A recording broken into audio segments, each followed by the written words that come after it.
Chers frères et sœurs, Assalamu alaikum wa rahmatullah wa barakatuh. Le thème que nous abordons aujourd'hui est la sacralité avec les géniteurs. Le musulman est appelé à être bienfaisant dans ses rapports avec ses semblables et les autres créatures d'Allah. En premier lieu, il est fait obligation à toute musulmane et à tout musulman de maintenir des rapports de qualité avec ses géniteurs. Comme l'indique Allah dans le noble Coran au verset 14 de la sourate 31, Luqman, et je cite, « Nous avons commandé à l'homme la bienfaisance envers ses pères et mères. Sa mère l'a porté, subissant pour lui peine sur peine. Son sévrage a lieu à 2 ans. Sois reconnaissant envers moi, ainsi qu'envers tes parents. Vers moi est la destination. » Fin de citation.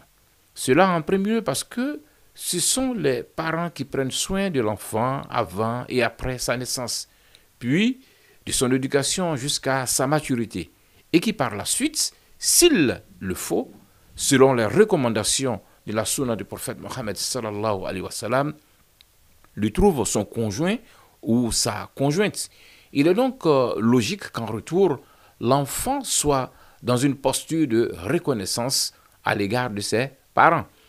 Il faut le dire clairement, cette reconnaissance ne doit pas être circonstancielle, elle doit être permanente et aller jusqu'à leur garantir une fin de vie décente, comme l'exige Allah au verset 23 et 24 de la sourate 17, le voyage nocturne, et je cite, « Et ton Seigneur a décrété, n'adorer que lui, et marquer de la bonté envers les pères et mères. Si l'un d'eux ou tous deux doivent atteindre la vieillesse auprès de toi, alors ne leur dis point « fi » et ne les brusque pas, mais adresse-leur des paroles respectueuses et par miséricorde, abaisse pour eux l'aile de l'humilité et dis « Ô mon Seigneur, fais leur miséricorde à tous deux comme ils m'ont élevé tout petit. » Fin de citation.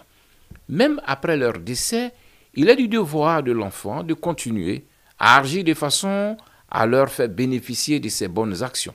Toutefois, il est permis à l'enfant de désobéir à ses parents si ceux-ci le forcent à tourner le dos à Allah, mais là encore, Allah exige d'entretenir des rapports de courtoisie et de respect à leur égard. En effet, Allah affirme au verset 15 de la sourate 31, Luqman, et je cite, « Et si tous deux te forcent à m'associer, ce dont tu n'as aucune connaissance, alors ne leur obéis pas, mais reste avec eux ici-bas de façon convenable et sur le sentier de celui qui se tourne vers moi. Vers moi, ensuite, est votre retour, et alors je vous informerai de ce que vous faisiez. » Fin de citation.